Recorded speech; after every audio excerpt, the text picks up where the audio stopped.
বন্ধুরা, lifestyle with টিঙ্কুর তরফ থেকে তোমাদের সবাইকে ওয়েলকাম করছি। আমার ভিডিওগুলো তোমাদের কেমন লাগছে অবশ্যই তোমরা জানিও। আর আজকে আমার মুসলিম ভাই বোনেদের জন্য অনেক শুভকামনা, অনেক কিছু জানিয়ে ভিডিওটা আরম্ভ করছি। আজকে ফতেয়া দোয়াজ দাহাম, তা অনেক শুভেচ্ছা জানালাম, অনেক শুভকামনা জানালাম। ভালো করে দিনটা কাটাও, ভীষণ তোমরা ভালো থাকো, এটাই ভগবানের কাছে, আল্লাহর কাছে আমি চাইছি। এটা শুধু তোমাদের উৎসব নয়, এটা আমাদের উৎসব। এখন তো সব উৎসব একাকার হয়ে গেছে। আর একটাও জিনিস বলছি, যেন ভগবান সবকিছু বা আল্লাহ সবকিছু যে পরিস্থিতি চলছে সেইগুলো যেন ভালোভাবে কাটিয়ে দেয়, এইটাই আমার চাহিদা। গুড মর্নিং বন্ধুরা, কেমন আছো তোমরা? সবাই ভালো আছো তো? লাইফস্টাইল উইথ টিঙ্কুর তরফ থেকে তোমাদের সবাইকে ওয়েলকাম করছি। এখন কিন্তু অনেক বেজে গেছে, আজ আমি সকাল থেকে আসিনি, জানো কি করে ভিডিওটা করব, সারা বাড়ি অন্ধকারে কুকুক করছে একদম। ভিডিওটা যে আরম্ভ করব তাতে তো একটা পজিটিভিটি থাকবে বলো।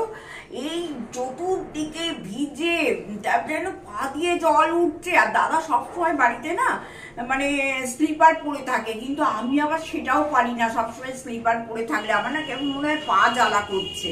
এটা আমার ছোটবেলা থেকে, শীতকালে পরি, কিন্তু গরমকালে আমি আমার সেটাও পারি না।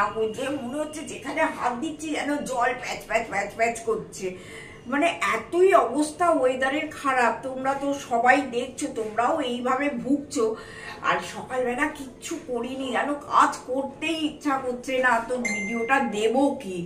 হ্যাঁ, দাদা তো বলছে দূর আমি আর উঠবো না। দরজা জানলা একটু আধটু খুলে বলছে আমি আর উঠতে পারছি না, আমার শরীর লজ্জত করছে। মানে কি বলবো, ওয়ার্কলেস একটা রেডি ডে বলতে পারো। মানে কিছুই ভালো লাগছে না। বয়স হচ্ছে তো সবসময়, আর এত হাঁপিয়ে ঝাঁপিয়ে কাজ করতেও আর ভালো লাগে না। তারই মধ্যে এখন একটু তোমাদের দেখিয়ে দিচ্ছি। আমার এখন বাজে কটা জানো? এখন 9:45 বেজে গেছে। আমার সাধারণত এত দেরি করে আমি ভিডিও আরম্ভ করি না। হ্যাঁ, একদমই এত দেরি করে ভিডিও আরম্ভ করি না, কিন্তু কি করব, তোমাদের তো প্রবলেমগুলো বললাম। আর একটা জিনিসও আছে যে বন্ধুরা আমার ভিডিওর জন্য ওয়েট করবে। আর আমাকে লিখেছে, মিতালি লিখেছে যে তোমরাই তো নেশা ধরিয়েছো ভিডিও দেখার। তা আমরা তো দেখতে চাই, তোমরা এখন নেশা ধরিয়েছো, তোমাদের তো ভিডিওটা দিতেই হবে। চেষ্টা করি মিতালি যতটা পারি। আগে আমি যদি কখনো ভাবি না যে ভিডিও দেবো না, আগে তোমাদের কথাটাই মনে পড়ে না, যেমন করেই হোক একটু স্টার্ট করি ভিডিওটাকে। তার বর্ষাকাল খিচুড়ি না খেলে কিন্তু মহাপাপ হয়, এটা আমি মনে মনে ভাবলাম। তা মহাপাপ যা করবো না, সেই জন্য কি হলো, কদিন ধরে বৃষ্টি হচ্ছে, কিছুতেই খিচুড়ি আর রাখতে পারছি না। ঠিক আছে, মহাপাপ থেকে নিজেকে উদ্ধার করার জন্য এই দেখো। আর এই তো ফাঁকিবাদী খিচুড়ি, তোমরা তো জানোই, বসেই দিয়েছি প্রেসারে সব কিছু, চাল ডাল ফুলকপি আলু সব কিছু দিয়ে এই খিচুড়ি হয়ে গেছে। আবার খিচুড়ি অনেক বেশিও হয়ে গেছে। ঠিক আছে চলো, ডালটাই বেশি, চালটা খুব একটা বেশি নয় আর কি। 2 রকম মুগ মুসুর মিশিয়ে ডাল করেছি। এবার আমাকে দইটা বসাতে হবে, আর সব কাজের দেরি। আবার আমার এক মামি শাশুড়ি, সে ফোন করেছিল, তার সঙ্গে একটুখানি গল্প টল্প করলাম, সেই জন্যও একটু সময়টা গেল। যাই হোক, দেখো মানুষের সাথে কথা বলতেও তো ইচ্ছে করে বলো, সবসময় কাজ কাজ কাজ কাজ করলে হবে। আর সেই চালটা কিন্তু সবই কোটা হয়ে গেছে, জাস্ট 2টো আছে। আজকে যদি 2টোকে আমি ম্যানেজ করে নিতে পারি, তাহলে দাদা তো গুড় এনে দেবেই বলেছে, সেই গুড় দিয়ে চালটার আচারটাকে জমিয়ে করতে হবে। ওই আচারটা খেতে কিন্তু আবার দারুণ লাগে। তাই এই সব প্ল্যানিং এর মধ্যে আছে। আর এই দইটাও বসিয়ে দিয়ে, আজকে আমার কিন্তু দই বসানো হয়নি, সব দেরি হতে হতে যাচ্ছে। এই যে দইটাও বসানো হয়নি, সব দেরি হতে হতে যাচ্ছে। তা দইটাও বসিয়ে দিই। আজকে তোমাদের তো আমি অনেকবারই দই বসানো দেখিয়েছি, আজকে আর সেইভাবে দেখাচ্ছি না। এই যে আঙুল দেওয়া যায় এরকম একটা গরমে, এই একটু দইয়ের সাজা নিয়ে নিলাম, নিয়ে এর মধ্যে ঢেলে দিলাম, দিয়ে এরপরে ক্যাসারোলে আমি রেখে দিই, তোমরা সবাই জানো। তা এইভাবেই দইটা বসিয়ে ভীষণ দেরি হয়ে গেছে বন্ধুরা, জানো দই ফই ওই ঘরে, আর তো স্টোর রুমে দই ক্যাসারোল থাকে, চলে যায়। তারপরে আবার আমি আসছি, দেখি আবার কি ব্রেকফাস্ট আজকে দাদা করবে, জিজ্ঞেস করি, করে আসছি। দুপুর বন্ধুরা দেখেছো একদম অন্ধকার, একে বৃষ্টির জন্য সারা বাড়ি অন্ধকার, দ্বিতীয়ত হচ্ছে ওদের ফ্যান উঠেছে সেখানে অন্ধকার বাড়ি, তারপরে হলো কি লোডশেডিং হয়ে গেল। চিন্তা করতে পারছো আমরা কত রকম প্রবলেমে আছি। আজকে খিচুড়ি করেছি, সেটা তোমাদের দেখিয়েওছি আমি। এইবার দাদা আমাকে বললো যে একটুখানি এই পটলি করতে, মানে পটল দিয়ে বেসন দিয়ে।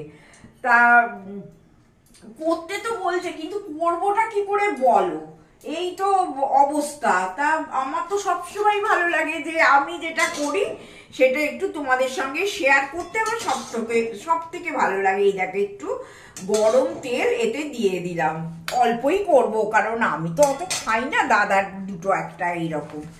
একটুখানি গরম তেল এর মধ্যে দিয়ে দিলাম, তাহলে একটু মচমচে হয় আর কি, ভালো। তাই এটা দিয়ে দিলাম, অল্পই বেসন গুলে রেখেছি। এইবার পটলি করব, আর করবো হচ্ছে এই যে ডিমেও একটু পেঁয়াজ লঙ্কা টঙ্কা এইসব দিয়ে রেখেছি, একটু ডিম করব। দাদাকে একটুখানি এই সব মুখরোচক খাবার করে তোমাকে দিতেই হবে।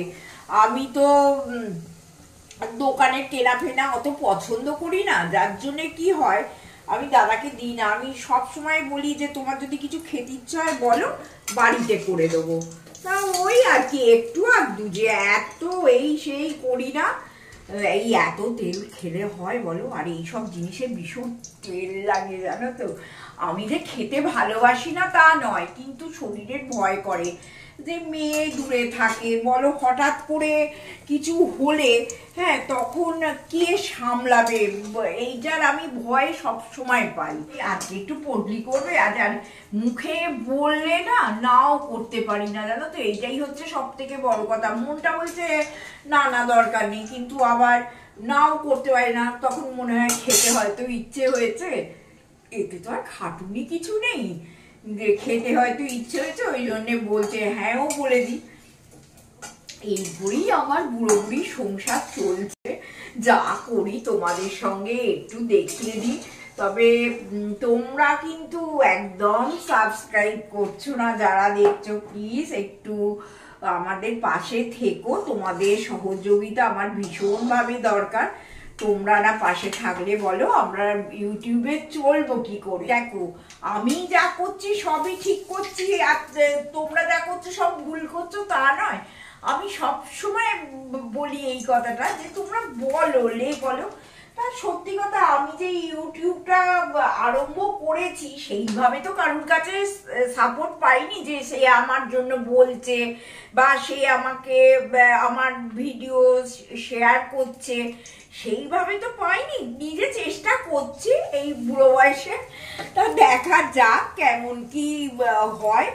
নিশ্চয়ই আমি তো ছেড়ে দেবো বললেও দাদা কিন্তু একদমই এটা পছন্দ করে না, যে আরম্ভ যখন করেছো চলো আমাদের লাইফস্টাইলই তো আমি দেখাচ্ছি, এর বেশি তো কিছু না, যারা পছন্দ করবে না থাকবে না, এর বাইরে আর আমরা কি করবো বলো। আর এই আবার এই ভাজাভুজিগুলো করলে কি হয়, প্রচন্ড মানে একটা তেল চিটচিটে ব্যাপার হয়। তোমরা দেখেছো যে আমি তেল চিটচিটের ভয়, ওই দেখো না ওখানে কভার দিয়ে রেখে দিয়েছি, আরো অনেক জিনিস আমার এখানে ফুল থাকে, এখানে এই যে ফুলটা দেখো, এই দেখো প্লেট সব চাপা দিয়ে রেখেছি। হ্যাঁ মানে ভীষণ এই তেল চিটির ব্যাপারটাকে না আমার একদম ভালো লাগে না, কত খাটবো বলো, সেটাও তো একটা ব্যাপার। তা এইটা করলাম, করে তোমাদের সঙ্গে একটু দেখিয়ে দিলাম, আর ডিমটাও তো দেখিয়ে দিলাম। দাদার আজকে পছন্দ অনুযায়ী খাবার হয়েছে। তবে খিচুড়িটা কিন্তু আমি খুব একটা মানে খুব করে করিনি, এই পুরো একদম প্রেসারে সেদ্ধ করাই খিচুড়ি, অল্প একটু করেছি। তা এতে একটু তেলটা লাগছে, কিছু তো করার নেই।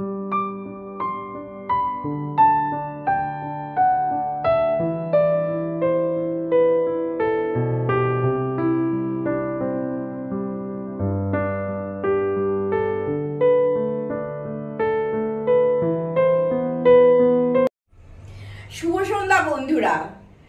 দেখো এই এত খাবার নিয়ে আমরা সামনে বসে আছি, বলছি আস্তে আস্তে বলছি আমাদেরই হজম হচ্ছে না, তোমাদের কি ভিডিও দেবো বলো। আমার নাতনির জন্মদিন হচ্ছে 26শে আগস্ট। এবার ওরা ভেবেছিল যে একটা ভালো কোনো হোটেলে আমাদের দুজনের টেবিল বুক করে দেবে, আমরা গিয়ে আমাদের প্রথমত যেতে বলেছিল, আমরা তো যেতে পারিনি কারণ আমরা রিসেন্টলি ঘুরে এসেছি। সে তো ব্যাঙ্গালোরে যেতে বলেই ছিল, সেটা তো পসিবল না রোজ রোজ ব্যাঙ্গালোর যাওয়া। আর টেবিল বুক করে দেবে, ওই রয়্যাল বেঙ্গলে গেছিলাম, ওই বলেছিল রয়্যাল বেঙ্গলে টেবিল বুক করে দেবো, তোমরা আইটিসি রয়্যাল বেঙ্গলে গিয়ে খেয়ে এসো। তা আমি তো বললাম ঠিক আছে দেখছি আমি। তারপরে আমাদের দীঘা যাওয়ারও ব্যাপার ছিল একটা, যেটা ক্যান্সেল হয়েছে। এইবার আমি বলছি একটু মানে শান্ত হোক সবকিছু, তখন গিয়ে খেয়ে আসবো। তা সত্যি উত্তরোত্তর শান্ত তো হচ্ছেই না, আরো বেড়ে যাচ্ছে, সেটা তোমরা সবাই জানো। তারপরে এই প্রকৃতির দুর্যোগ সেই মাথায় নিয়ে এই নানান রকম আমাদের অভয়ার জাস্টিসের জন্য যা সব চলছে, সত্যি আমরা এখন যেতে ভয়ই পাচ্ছি কলকাতা সাইড। মেয়েও বলছে না এই অবস্থায় তোমাদের ছাড়বো না, ও টেনশন করে ভীষণ। তা কি করা যায় এখন? আজকে সকালবেলা বলছে নাতনির জন্মদিন তো এতদিন হয়ে গেল, তাহলে কি তোমরা খাবে না? তখন আমি কি করে খাবো, যেতে তো পারছি না, তুই তো যেতে বারণ করছিস, তাহলে কি করব? তখন বলে ওইসব দেখতে হবে না, আমি এই যে আর্সালান থেকে আজকে আমাদের পুরো ডিনারটা পাঠিয়ে দিয়েছে, এই যে আর্সালান কলকাতা থেকে। হ্যাঁ দেখো এইটা হচ্ছে চিকেন বিরিয়ানি, যদিও আমি বিরিয়ানি একদমই খাই না, সেটা আমার মেয়ে জানে যে মামাই বিরিয়ানি খেতে ভালোবাসে না। আচ্ছা সে চিকেন বিরিয়ানি দিয়েছে, আবার দেখো এখানে মাটন বিরিয়ানি, আমি মাটন খাই না, এটা বাবার জন্য দিয়েছে, এটা মামাইয়ের জন্য দিয়েছে, যে আমি বিরিয়ানি মোটেই পছন্দ করি না। আচ্ছা চিকেন বিরিয়ানি মাটন বিরিয়ানি হলো। আচ্ছা এইটা হচ্ছে চিকেন চাপ, এই যে চিকেন চাপ, তেলটা দেখে নাও আরসালানের, এটা হচ্ছে চিকেন চাপ। আচ্ছা এইটা হচ্ছে দিয়েছে চিকেন টেংরি কাবাব, এই যে কত চিকেন বলো তো, সব বাবাই খেতে ভালোবাসে, আমি তো সব খাই না। আচ্ছা সব আমার গুলিয়েও যাচ্ছে। আচ্ছা এইখানে দেখলাম এই প্যাকেটটাতে, এই যে আরসালানের এই প্যাকেটটাতে দিয়েছে, দাঁড়াও দেখি, চিকেন মালাই, আমিও ভালো করে জানি না, এই যে চিকেন মালাই কাবাব, এই যে চিকেন মালাই কাবাব। আচ্ছা এই একটা আরসালানের প্যাকেটে পাঠিয়েছে। এইখানে দিয়েছে বাটার গার্লিক নান, যেটা আমি এইটা দেখেই বুঝতে পারছি আর কি, এই স্লিপটায় লেখা আছে তো কি কি এসেছে, সেই জন্যই আমি এই স্লিপটা দেখেই বুঝতে পারছি কি কি এসেছে। এটা হচ্ছে বাটার গার্লিক নান, যেটা আমি খেতে খুব ভালোবাসি। আচ্ছা এখানে আছে স্যালাড, তার সঙ্গে আবার কিছু আচার মাচারও আছে স্যালাডের সঙ্গে। এখানে এটা তো বুঝতেই পারছো ফিরনি আছে। আচ্ছা আর এইখানে আছে দেখো দুটো ডবল ডিম আর এক্সট্রা দুখানা আলু বিরিয়ানির। এই এত কেউ বুড়ো বুড়িকে পাঠায় বলো তো, কি বলবো, মানে আমার দেখেই ভয় লেগে যাচ্ছে। তো তোমাদের কি দেখাবো বলো? তো তোমরা জানো যে নাতনির জন্মদিনে মেয়েরা বলবে, এটাই স্বাভাবিক এবং বলেও ছিল। এবং আমাদের পক্ষে এই জুন মাসের 13 তারিখে ফিরেছি, মে মাসের 9 তারিখে গিয়েছিলাম, প্রায় 1 মাস 12-13 দিন, প্রায় 13 তো নয় 18 তারিখে ফিরেছি। তো সেক্ষেত্রে 1.5 মাস ওখানে ছিলাম। আমি বলেই এসেছিলাম বাবা আমার নাতনির জন্য আমি যা পাঠানোর পাঠাচ্ছি, কিন্তু বাবা আমরা করে নিয়ে গিয়েছিলাম। তো সেই ক্ষেত্রে তোরা এক্সপেক্ট করিস না আমি এখন আর আসতে পারবো না, তোরা যদি বড় করে কিছু করিস তখন তো আসতেই যাবে, যেমন 3 বছরে খুব বড় করে করেছিল। এবারেও তারপরে দেখলাম বড় না হলেও মাঝারি বেশ ভালোই করেছিল। একটা ভালো রেস্টুরেন্টে ভালো হল টল আছে, সেখানেতে সমস্ত বাচ্চারা এবং তাদের মানে ফ্যামিলি, তাদের মা বাবাদের নিয়ে একটা পার্টি করেছিল মোটামুটি। আর ওরা বিদেশ বেড়াতে গেছিল, এবং ওরা নাতনি এই সমস্ত থেকে বেড়াতে খুব ভালোবাসে দাদুর মতন।